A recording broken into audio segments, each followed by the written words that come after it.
Hi, today I'm going to transform my fireplace. I'm going to add a wooden mantle and I'm going to remove these brick shelves. If you want to see some before and after DIY project, please hit subscribe.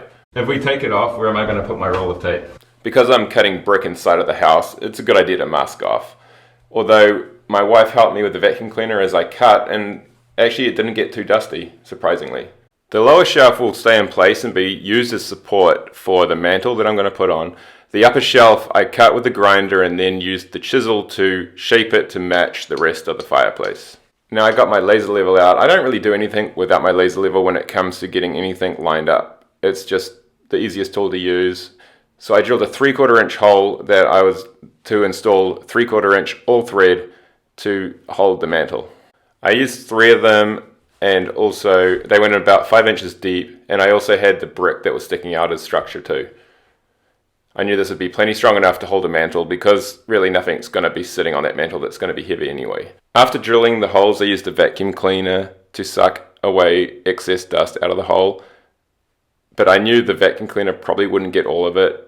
I tried the all thread to make sure it went in perfect, and I measured it.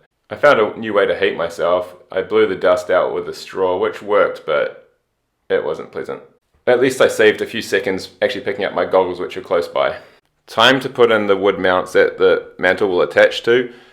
I had these pre-drilled. I didn't film that. We did a dry fit to make sure it all went together before adding the epoxy. It's not really an epoxy, but it's like an epoxy, and it has like a 1-minute work time, so we had to be pretty quick with getting it all together. One of the bolts was the wrong thread, so we had to take that off again. And then I used Tapcons on the brick shelf that remained to hold another 2x4 on, and then put another long full length on. After bolting it, I used screws to wedge between the hole and the bolts to get the structure level. It took several coats of primer and paint to get the brick to match the rest of the fireplace. It's time to start milling the wood for the mantle, so here we go. I had to put some kerf cuts in one of the boards because it was a little twisted. This would make it more malleable and easy to straighten. I was able to cut the wider board with my track saw guide screwed into the back, but the other boards were too thin for that, so I used blue tape and CA glue to glue them to a straight edge piece of ply so I could mill them through the table saw. This is a trick I learned on YouTube. It's amazing what you can learn on YouTube. Don't go to school, kids. Essentially put tape on the piece you're cutting and your straight edge and a few blobs of CA glue pushed together, and in a few seconds you'll have a good bond and you can run it straight through the saw. It won't come apart, and then when you want to peel it apart, the tape just peels right off. So I've cut all the joint edges now to get them close together so I can laminate it. We're ready for glue up, and this is going to be the top piece of the mantle. I ran all the cuts opposing, so this board is face up, this board was cut face down, joint was cut face up, so that no matter what angle the blade's on, that joint will come together nice. Alright, so it's time to glue up and laminate the boards. You can never really have enough clamps, and I probably didn't for sure. I bought these new aluminum bar clamps from Rockler, and they work great. I don't know how much clamping pressure they have, but if your cuts are pretty good, you don't need to have too much pressure. I just like to squeeze the glue out, and I call it good.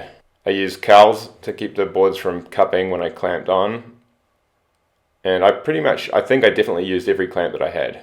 And if I had 20 more, I probably would have used those too. It came out pretty nice. Two of the 3 came out pretty good. One of them, it just didn't come together really well.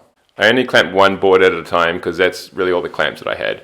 I used my biscuit jointer. I didn't have any biscuits, so I made my own ones, and I made them a lot bigger than you'd normally get. This helped align the boards together.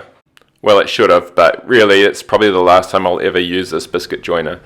It never cuts a straight groove. It's really sloppy. It was actually really difficult for me to get the biscuits in. Even though I custom made them, it was just a nightmare. So if you want a free biscuit joiner, I laminated the boards and they didn't come together as good as I would have liked. Actually, they're pretty bad. So I've got a lot of work to do. I wish I had a surface planer right now, but I'm gonna have to do it the old school way. Check out the garage floor at the end of this clip. I started with the planer, went to the belt sander, and then I finished it off with the orbital sander.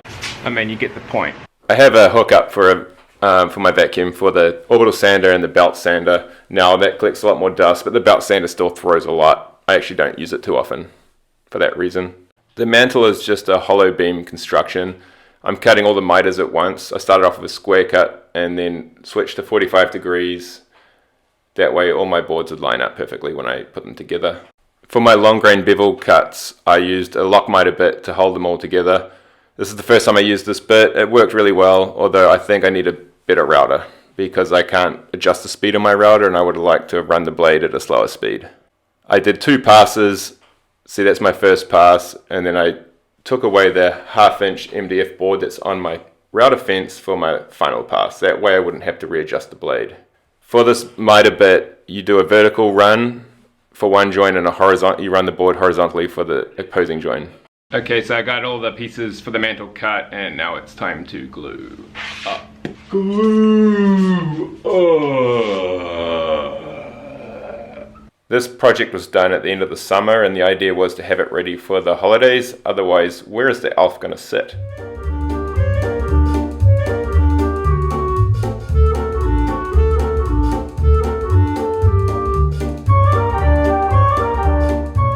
So normally you'd probably want to glue all the joints and clamp them together at once, but I'm probably at about 100 degrees in the garage right now, so I'm just going to do one joint at a time so the glue doesn't get too set before I clamp it. So I used a soft maple or a curly maple with a lot of figure for this. The design is basically, it's just a hollowed out beam and it just slides onto the key that I made on the fireplace and it'll glue in place.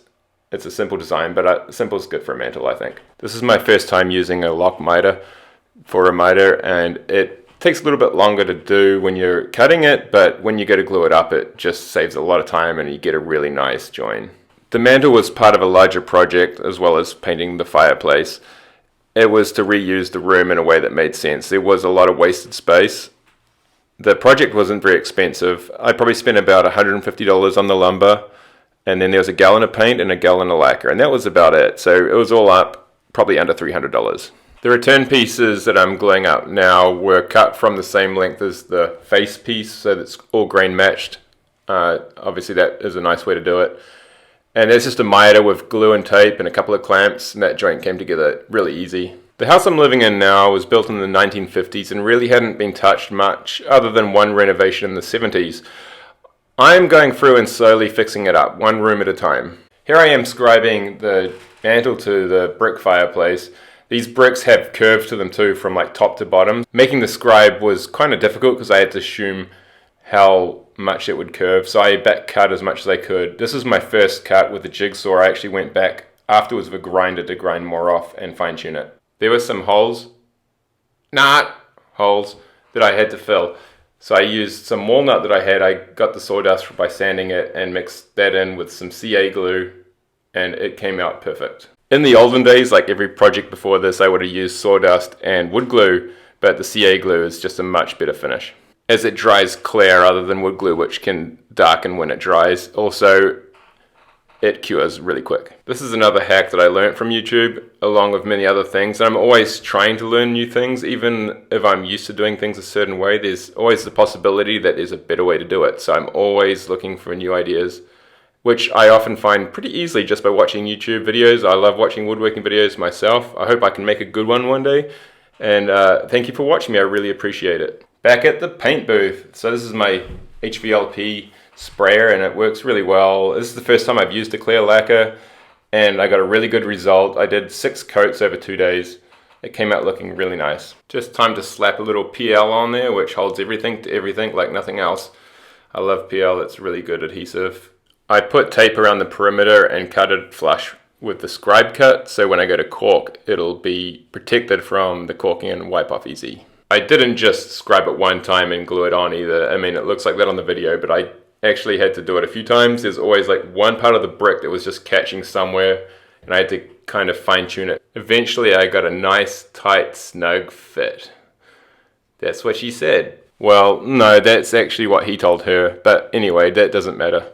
I just pushed it down on the glue. I didn't clamp it or anything. PL holds pretty good, and then I ran a bead of caulk around the whole perimeter. Having the tape on first made it much easier to wipe off, because I didn't have to worry about over applying the caulk. I could just put it on thick, push it in, and wipe it off.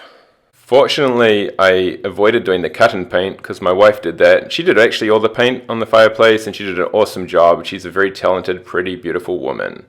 She's also right next to me, so I've got to say that. So the final step of the project was just making this into a sitting area so we could enjoy the space. So to refresh, here is the before and here is the after.